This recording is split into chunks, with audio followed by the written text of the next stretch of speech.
and welcome back to Radio 2. We're starting with a new section. We're starting to look at music compiling.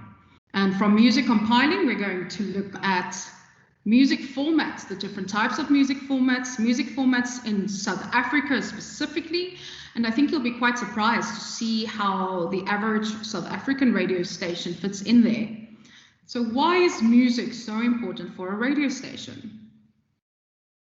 Because beyond just the songs that a station plays, music also shapes the tone and the energy of the radio station.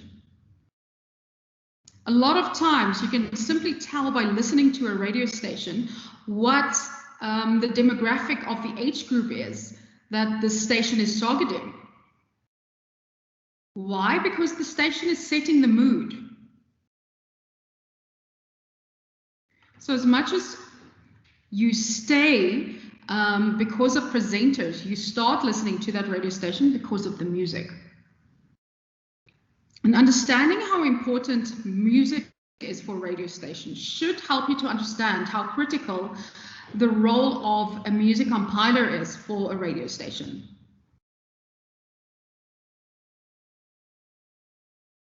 I think a lot of times what happens in this industry as people think they want to be a program manager and they tend to overlook the music compiler and just realizing how important this position actually is within a radio station.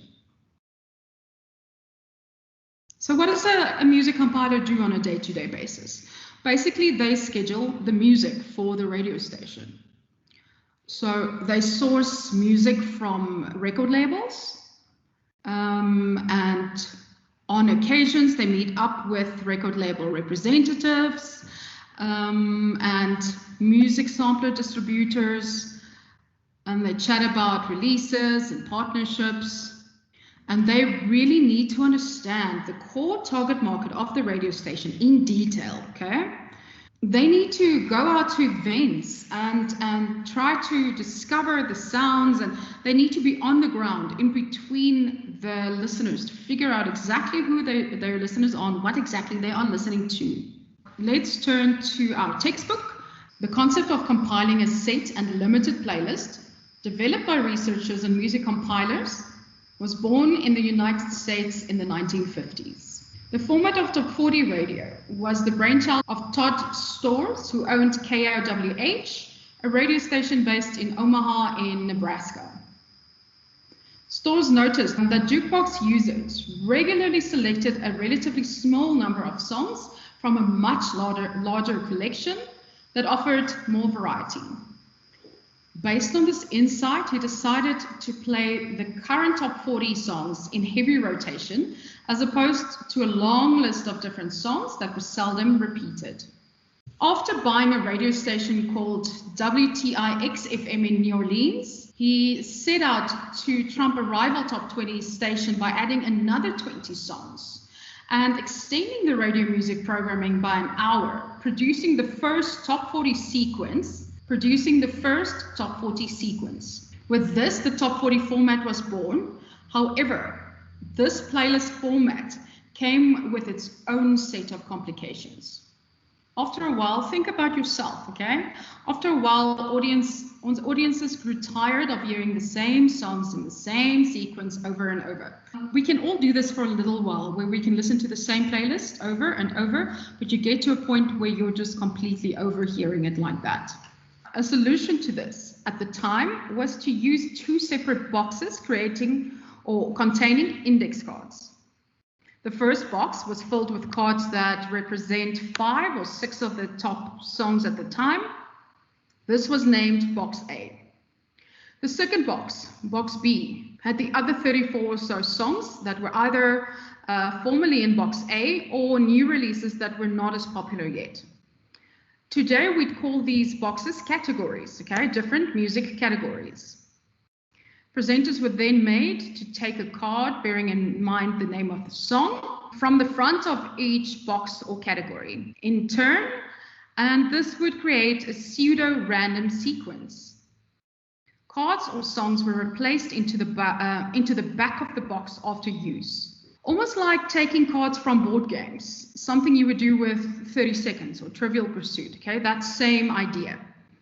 So how do you take it? You take a card from the front of the box. Once you've used it, you put them back in the back of the box. Depending on the size of box B, the repetition of songs would vary from listeners hearing them once every 2 hours for box A songs to once every 4 to 5 hours for the others. So quite a shift from how it started, right? Soon thereafter, almost all music radio stations started to adopt the same system of rotation of music, and radio stations with wider repertoires simply had more boxes or categories to choose from. This was how the music rotation and the compilation of music in music radio began. It's quite fascinating when you look at the history of how these things started. That's how we got to music compiling. Now let's look at the different boxes before we carry on. So different music boxes equals different music formats. And let's start by looking at contemporary hit radio. So what is a contemporary hit radio station? What would that entail? So most radio stations fall under specific radio format categories that are used to track audiences and attract advertisers so that the station can build its media brand. These categories are referred to as formats, as radio formats or programming formats.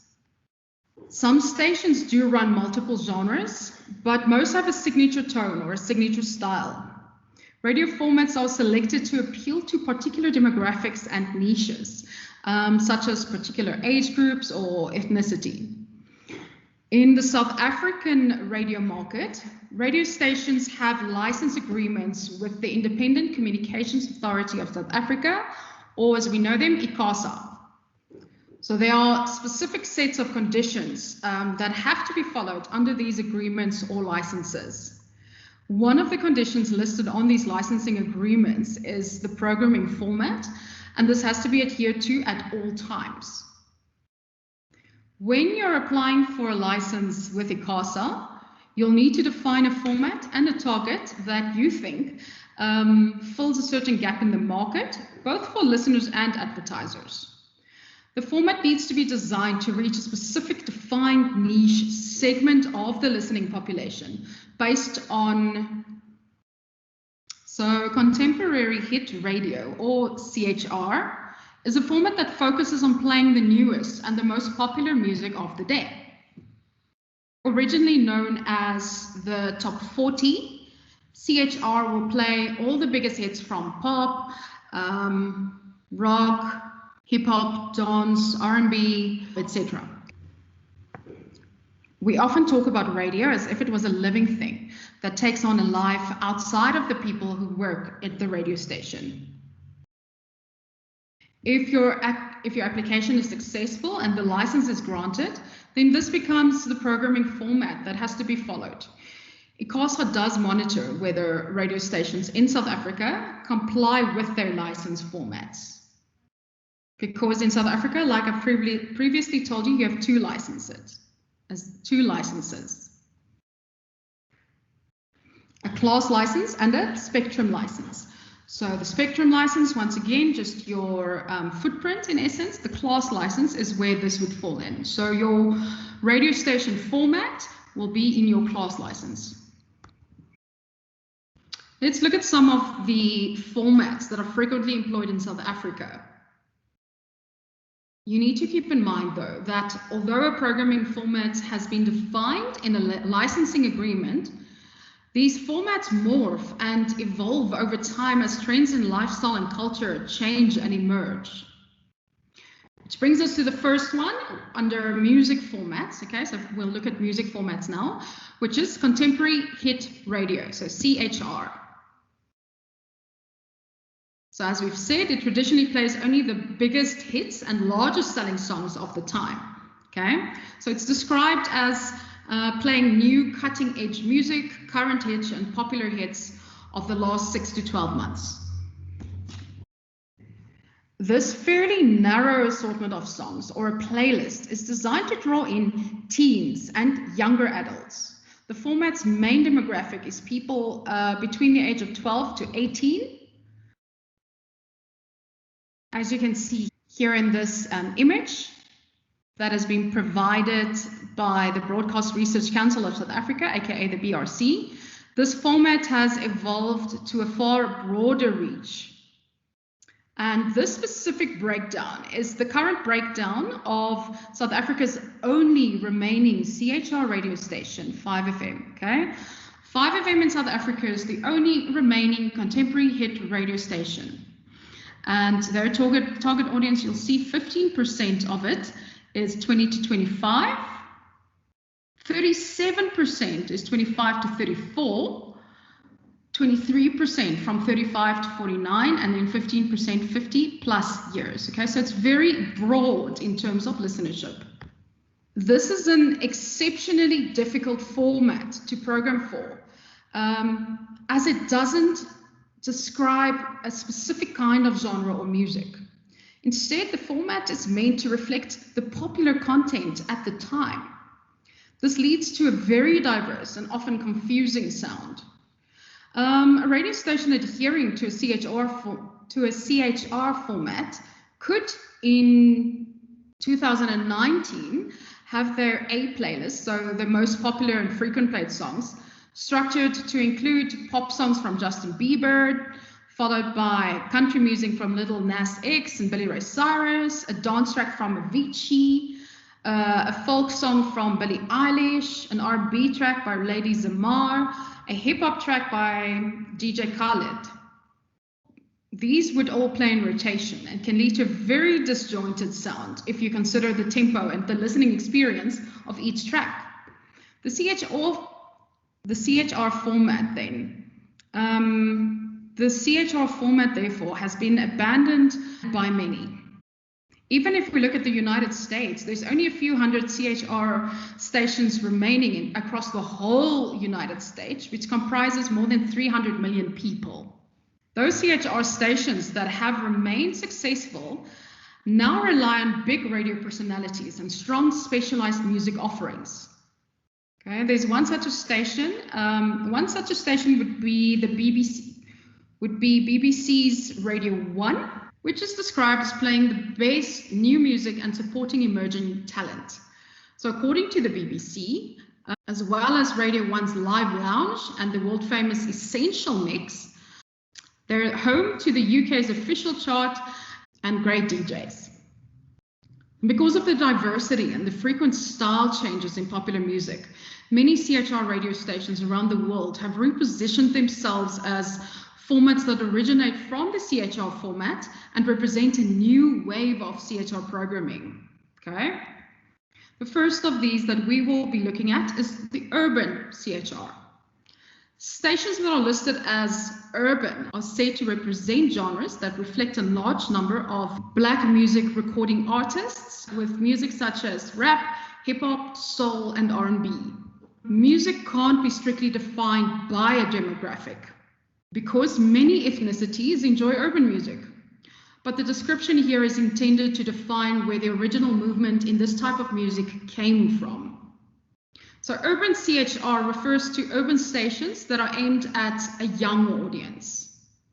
So again, if we look at 2019 as an example, because that's when the stats were done on these, a South African urban CHR station would likely be dominated by artists such as Cardi B, Young Thug, Beyonce, DJ Khaled, Chance the Rapper, Logic, Nasty C, AKA, and Prince KB, just to name a few.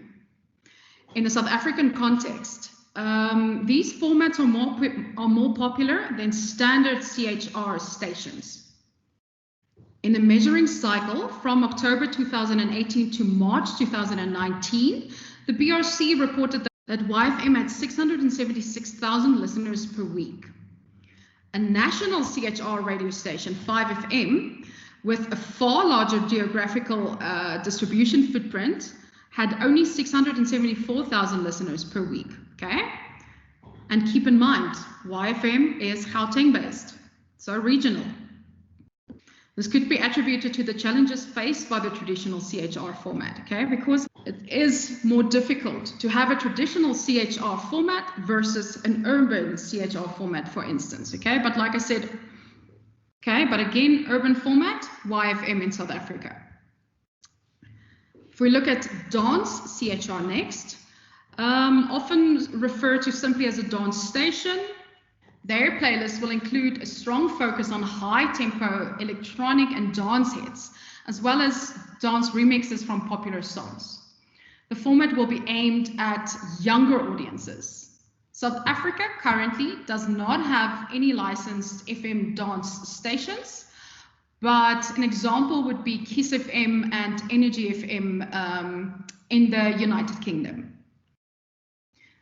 The music mix relies heavily on mixes from popular DJs with longer music sweeps than most CHR formats. These formats tend to involve less talking because the tracks are longer per play. Think about it. Dance songs tend to be quite long versus the average radio station hit. The next one is alternative CHR, more mainstream pop rock, alternative hits. This is a format that's popular in Europe, and they'll play things like Panic at the Disco, The Lumineers, Billie Eilish, Of Monsters and Men, also not one in South Africa. Then you get the alternative dance CHR, which is a mix between the previous two. And there's a Belgian radio station called Studio Brussels, which is a good example of a successful alternative dance CHR format. Next, you get the language-specific CHR stations. These are CHR stations that play a mix of CHR hits from a particular language. So these are really big in South America, for instance. Again, we don't have stations like this in South Africa. So before you start thinking that our African language stations fits in here, they don't, okay? They fit in adult contemporary. Then you get other CHR formats. So normally these are hybrids from the ones that we've mentioned, and they're called, but their core target is always a young audience, and they rely heavily on topics of popular and celebrity culture to drive their programming between and around the music that they play. Okay, the next one we're going to look at now is quite big in South Africa specifically, okay, and that is the adult contemporary. And that is adult contemporary, which is AC. And adult contemporary stations can also be referred to as the middle of the road stations, okay? These stations target people over the age of 30, and they play a mixture of contemporary hits from the past decade or two. These stations usually avoid new cutting-edge music unless it fits into the rhythmic sound that match those of the decades in which they're focused. AC stations are in the business of providing the music that the audience enjoys, and they must therefore keep a close eye on the trends within their demographic groups, as well as on trends within the music industry. They need to balance new popular songs with classics that the audience will remember and enjoy. If the music is too old, the audience may feel disconnected from the station, and the same thing could happen if the music is too new and perhaps not yet popular with their listenership. Adult contemporary is the most difficult radio format to define because the phrase has been used to market everything from hits to soft pop.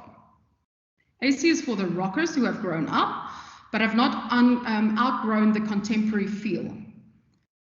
Some prefer rock, some merely tolerate it. AC keeps their form changing. AC keeps them from changing their tastes. However, if these stations are programmed effectively, they can be highly successful. If we look at the share of audience simply in Gauteng in 2019, 8 of the top 10 radio stations back at that point were AC radio stations. And if we look at those, the first one was Metro FM, which is a hot urban adult contemporary station. Secondly was Kosi FM, which is a language-specific AC. Third was Lesedi FM, language-specific AC. Number 4 was 947, which is a hot AC. Number 5, Kaya FM, which is a soft urban AC. 6, Jacaranda FM, soft AC. Number 7, Tobela FM, language-specific AC. Number 8, YFM, urban CHR, okay? Number 9, Motsweding FM, language-specific AC. And number 10, Josie FM, soft urban AC. So, mostly AC, adult contemporary stations. Nationally, almost all African language public broadcast services in South Africa are variations of the AC format. The biggest commercial stations also fall within the AC format, and these include Metro FM, KFM, Heart FM, Smile 90.4 FM, 947, East Coast Radio, OFM, Gagazi FM, and Algoa FM. So just like with CHR, the AC station formats can be broken down into a couple of different ones, like we've just seen or heard. In this case, hot AC, modern AC, soft AC, language-specific AC, and urban AC. So the hot AC. Stations using a hot AC format have a slightly younger target audience than the traditional AC format. The music is new and cutting edge. Hot AC is a hybrid between pop and AC music, and concentrates almost exclusively on current hits and music from the past 12 months, coupled with a small gold or older category that usually comes from a decade or two ago. Example is 947. Then you get modern AC, which is a hybrid between hot AC and a modern rock station. So Tux FM used to be a modern AC station before they switched over to a CHR format, as the community that they were serving became more diverse. Currently, there are no modern AC stations in South Africa, but this is a very popular format in the UK. But this is a very popular format in the United States and Europe. If we look at soft AC, this format has become popular for playing beautiful music, which can be referred to as easy listening, and is popular with the 5 years and older age group. Where the regular AC format plays music that is popular with a listenership, the age differences can be rather broad, as the group is not clearly defined as in a soft AC format. The playlist here may include songs that come from the 1960s onwards, so usually ballads or love songs. Overall, the music is low tempo. And an example of a soft AC station would be Jacaranda FM. Language-specific AC stations are stations that play a mix of the AC hits from a particular language. Within our South African context, the SABC, or the South African Broadcasting Corporation, runs the 11 language-specific services that are mainly programmed as AC stations. If we look at 2019 again, these stations made up 8 of the top 10 radio stations in the country. So number 1 was Kosi, which is an ALS station. Umhlobo Wenene, which is ALS. Number 3, Metro FM, is one of the 2 exceptions. 4, Tobela FM is ALS. Number 5, Lesedi FM, ALS. Number 6, Motsweding FM, ALS. Number 7, RSG, ALS. Number 8, Gagazi FM, being the other exception, part English, part Zulu. Number 9, Mungana Lonene is ALS. And number 10, Ikwekwezi FM, which is ALS. And then the last format is urban AC. This format is aimed at an older audience. Music on these stations is more focused on the soul genre and the ballads, and less on the hip-hop music. Hot urban AC stations play current urban sounds such as hip-hop, dance, and trap. The urban formats are popular in South Africa, and so it's interesting. The urban formats are popular in South Africa, and so it's quite interesting to see the difference in the format grid of the urban specific radio stations compared to the AC and talk radio stations. And an example of a hot urban AC station in South Africa is Metro FM. So just quickly to recap, for CHR format, kind of music that they'll play, pop, rock, dance sets, current bestsellers, some reliance on golden oldies, so older songs that are still popular, some reliance on recurrence, so recent hits with lower on exposure. Stations will either lean toward dance music or be rock oriented. And the size of their library, normally between 350 to 500 songs. AC, adult contemporary, pop music aimed at an adult audience, softer than CHR, heavy reliance on golden oldies and recurrence. Their catalog normally has between 500 and 2,000 songs.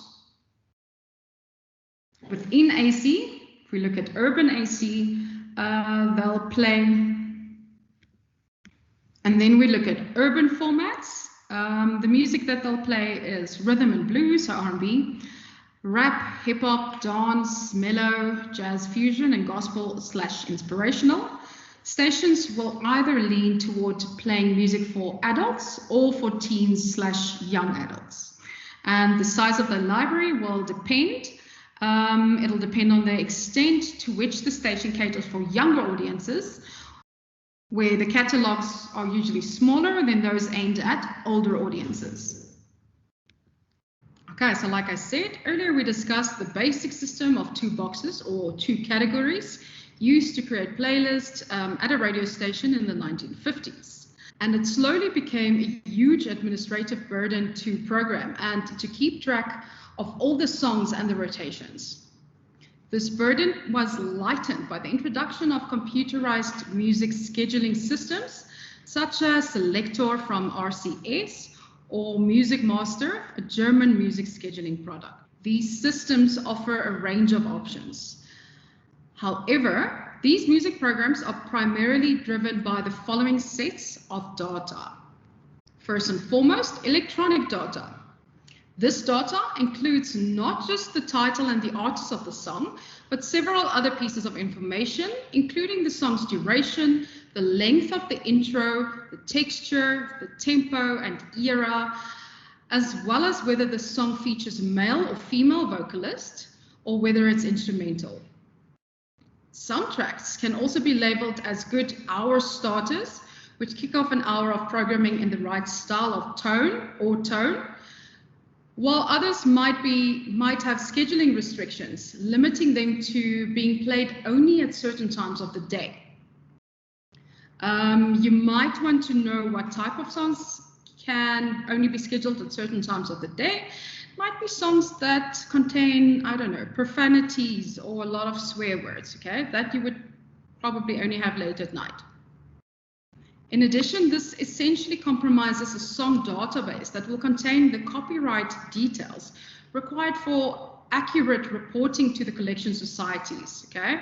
So the global bodies that license copyrighted works on behalf of the artists, because you need to submit a list of all the songs that you've played on the radio station to SAMRO, because obviously the artists need to be played for their songs. So secondly, tracks for specific slots of the programming clock. These are required for music slots in the programming clock for each hour of the week.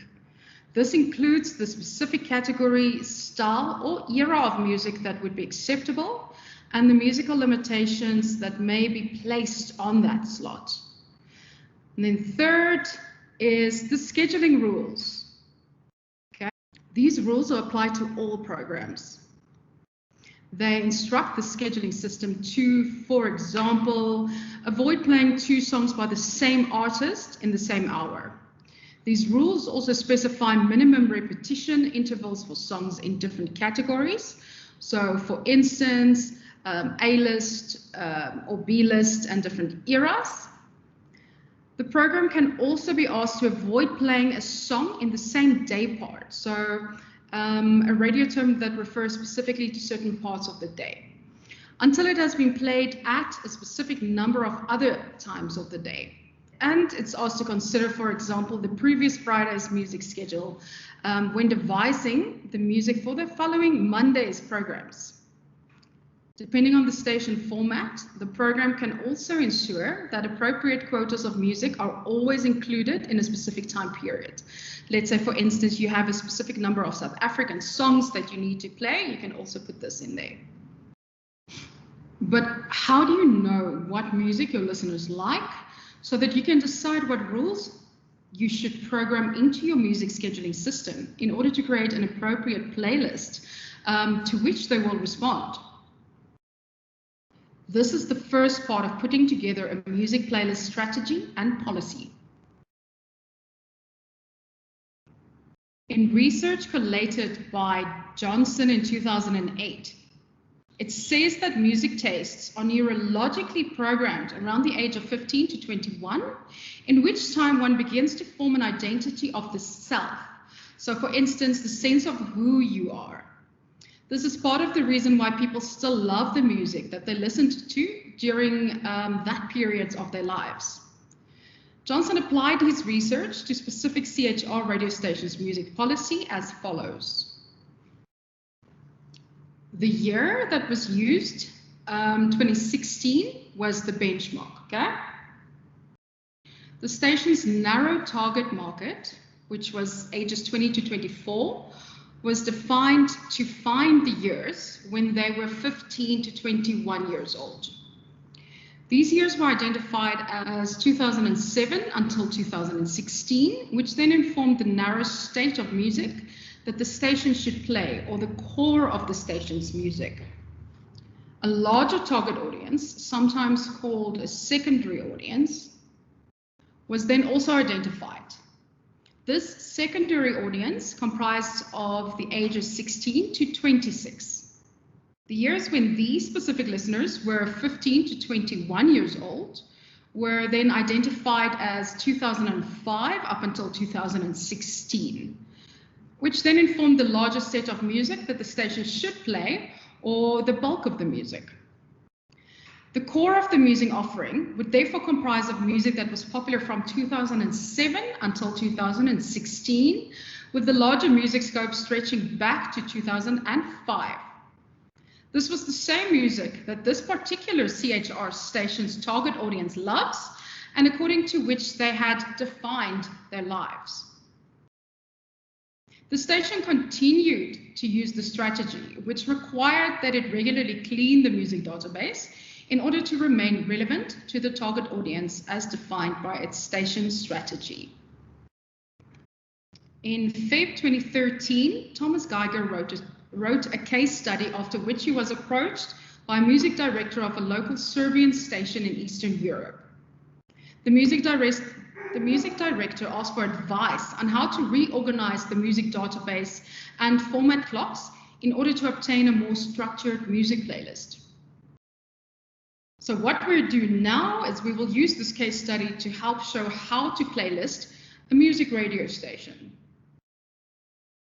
Okay, so we're going to do this in relation to the three sets of data that has been discussed. Firstly, analyze the radio market and station. Every playlisting exercise needs to start with an in-depth analysis of the target market and the audience's needs. This can be done using market studies and secondary research. Market studies usually indicate the market's favorite genres or music from specific years. However, if a radio station cannot afford to do its own market study, it's a good idea to use secondary research that's already available, okay? So then you don't have to spend any money on extra research. From the case study of Geiger in 2013, We will begin the process by looking at the radio market, the radio station, and the music format of the radio station. So the station is a local Serbian station. It broadcasts in a small city with approximately 260,000 people, and it targets young adults from 25 to 45 years old.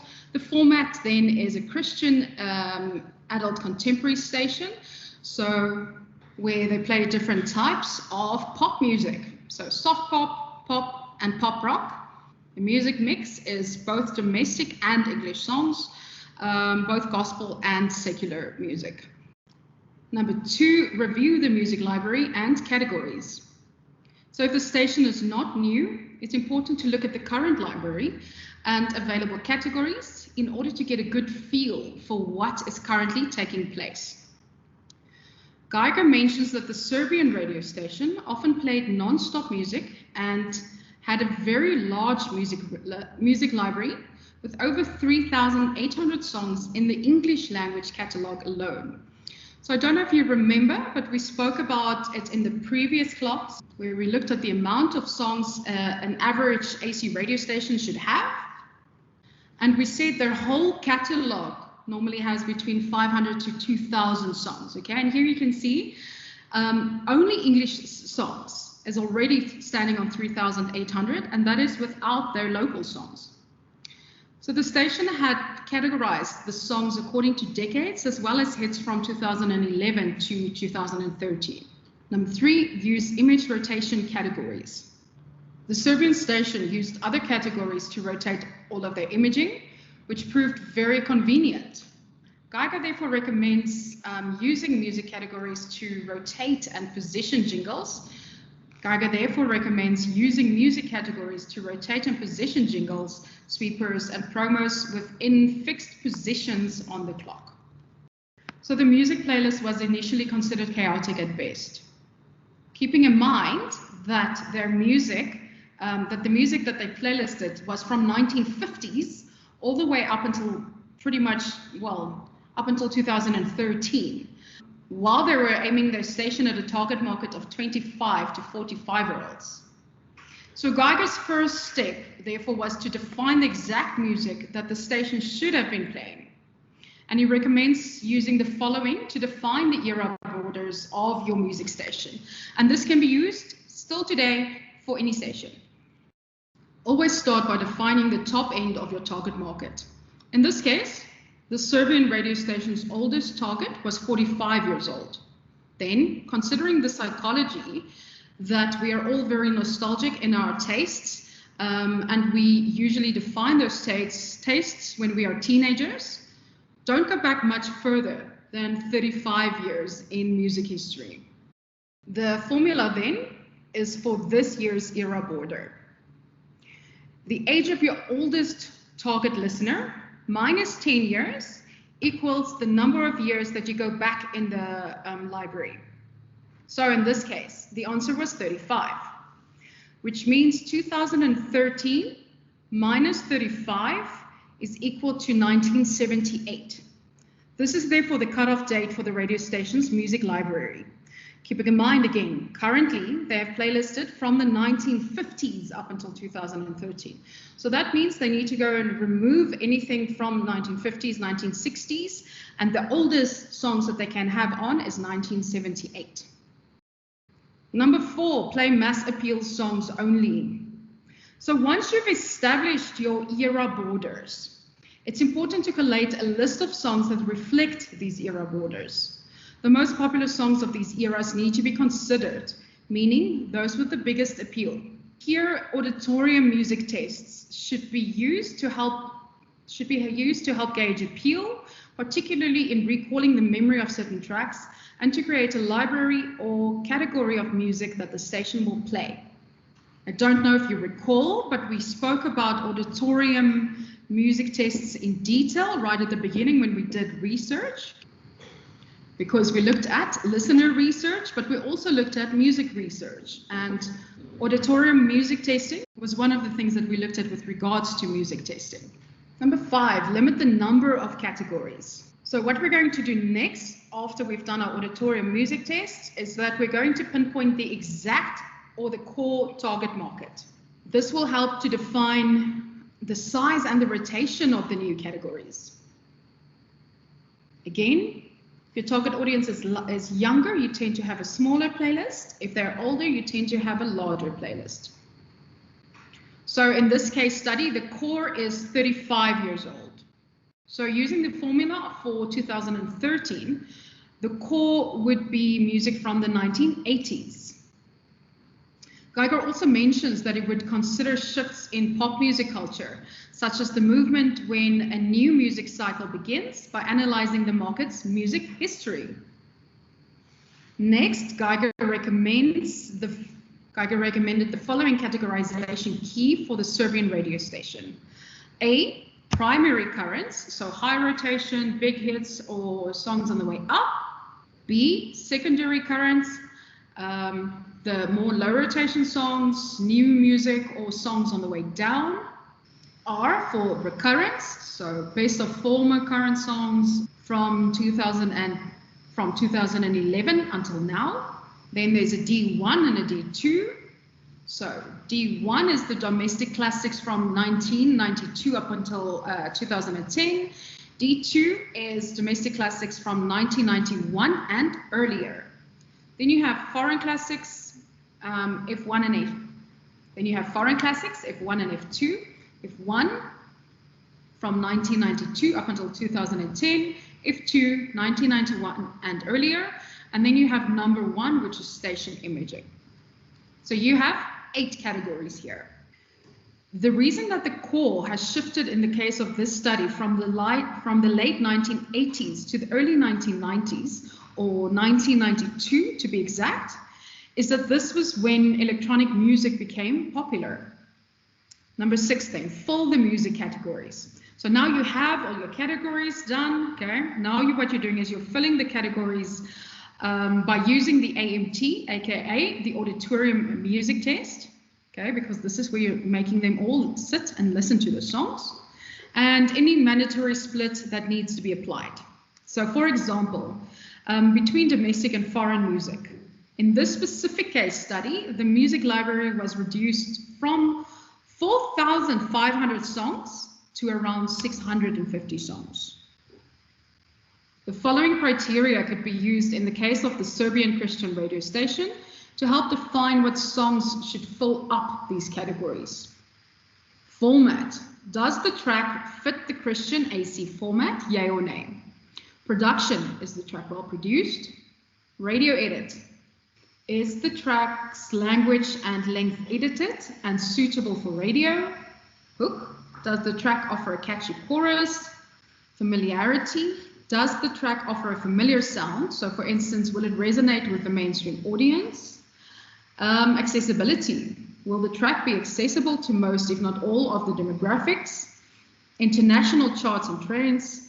Is or was there an international traction? And tastemaker, could this artist or song be the next big hit? Okay, so this is what they went through to make sure that they have the correct songs that they fill their station with. And then the next step is to design a basic format clock. Once the categories are filled, programming clocks need to be created. So Geiger demonstrates here how he likes making use of fast repeating basic category sequences for the purpose of creating a consistent flow. This image then represents a basic format clock, just instead of an actual clock, okay? So on the left side, you have TOTH, top of the hour. The right side, you have BOTH, both bottom of the hour, okay? So the thinking behind the clock is as follows. The clock has 3 currents, 3 recurrents, 6 younger classics, and 4 older classics.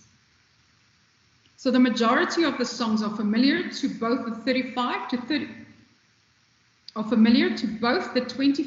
35-year-olds and the 35 to 45-year-olds in the target demographic. Also, it's important to notice that an older song is always followed by a newer one. So here you can see what happens. There's a domestic classic, a younger one, followed by a primary current, followed by imaging. Followed by a foreign classic, older, followed by domestic classic, younger, followed by imaging. Followed by recurrent song, followed by a domestic classic, which is older, followed by imaging. Followed by a foreign classic, which is younger again, and then followed by a secondary current. Then you have a domestic classic, which is younger, followed by recurrent, followed by imaging. Okay, so it's 2 songs imaging. And then again, foreign classic younger with a domestic classic younger, imaging. Primary current with a domestic classic older, imaging. And foreign classic younger with a recurrent. Number 8, use format clock spin-offs. So performing this part of the process can be quite complicated. But most of the time, the computerized scheduling system would help programmers complete this task without having to work it out manually, as we're going to do now. For every other hour, Geiger used an alternative version of this format clock. So with the wheel turned 1 position to the left or 1 position to the right for variety. He would then rotate these 2 format clocks within different week grids. So for instance, on Monday, he'll start with clock A, and on Tuesday, he'll start with clock B. Wednesday, he'll start with clock A, Thursday, he'll start with clock B, okay? And so on and so on. A single week consists of 7 days, which is an uneven number. So it takes 2 weeks before listeners hear the same sequence clock on the same day at the same time again. Why? Because Monday is clock A, Tuesday's clock B, Wednesday's clock A, Thursday's clock B. Friday's clock A, Saturday's clock B, Sunday's clock A, Monday's clock B, Tuesday's clock A, Wednesday's clock B, Thursday's clock A, Friday's clock B, Saturday's clock A, Sunday's clock B, and then that Monday you only have the same clock again, right, in the same time channel. So clock A once again there. So every 2 weeks you find the same format. It's important to look at the number of songs in the categories.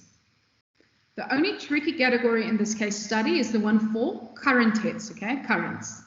So for example, the primary A currents are scheduled twice an hour. The even or the odd rule tells us that we therefore need an uneven number of these power songs. So for the Christian AC format, 7 A songs might be good. This causes a top hit to surface every 3.5 hours. 5 songs result in 2.5 hour separation, and 9 songs then create a 4.5 category turnover, which results in there being too much time between the audience's favorite hits.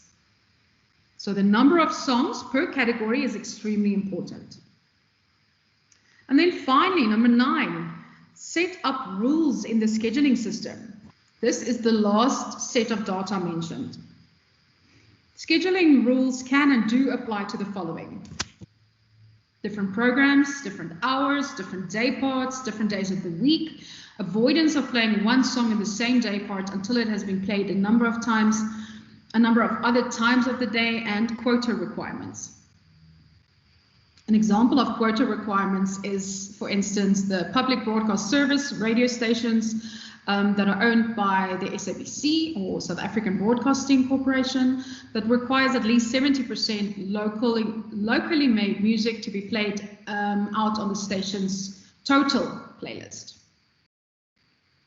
Such rules typically require the computer system to avoid playing 2 songs by the same artist in the same hour and specify minimum repetition intervals for songs in different categories. So for instance, the A-list, the B-list, and different B-list and different eras. Okay, so in essence, following these 9 steps and including research and any other data points where you can will help any new radio station set up a playlist and a rotation that will be of value to their audience. Let's just quickly recap these 9 steps. So first and foremost, you analyze the radio market and the station.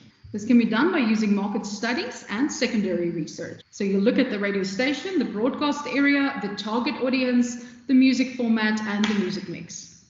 Then you review the music library and the categories. So you look at how many songs they have in their catalog. Then you use image rotation categories, where you define the exact music that the station should be playing. And you'll always start by defining the top end of your target market. And then you use the formula where you say the age, and then you use the formula. So the age of your oldest target listener minus 10 years is the number of years that you will go back. And that then would give you your cut-off date for the radio station's music library. Next, play mass appeal songs only. So once you've established your era borders, it's important to create a list of songs that reflect these era borders. But you only play the most popular songs of these specific eras. And here you use the help of an auditorium music test to gauge appeal. Number 5, limit the number of categories. So you pinpoint the exact core target market, and then you put down, and then you categorize. Next, you need to fill the music categories, okay? And here again, you use the AMT, so the auditorium music test. And this is where you will reduce your playlist, okay? In the case of the Serbian radio station, again, they went from 4,500 songs to 650.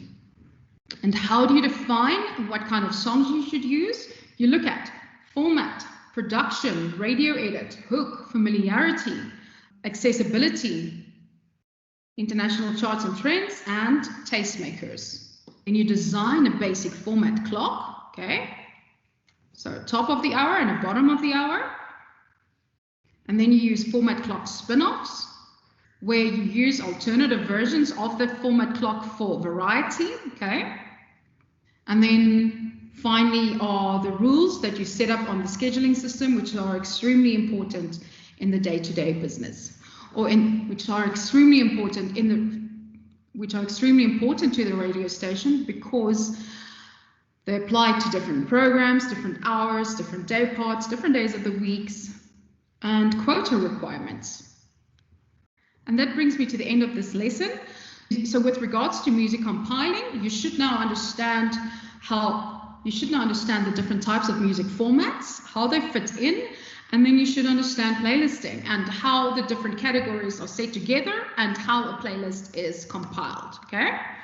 And with that, I say goodbye up until the next time I see you. Bye.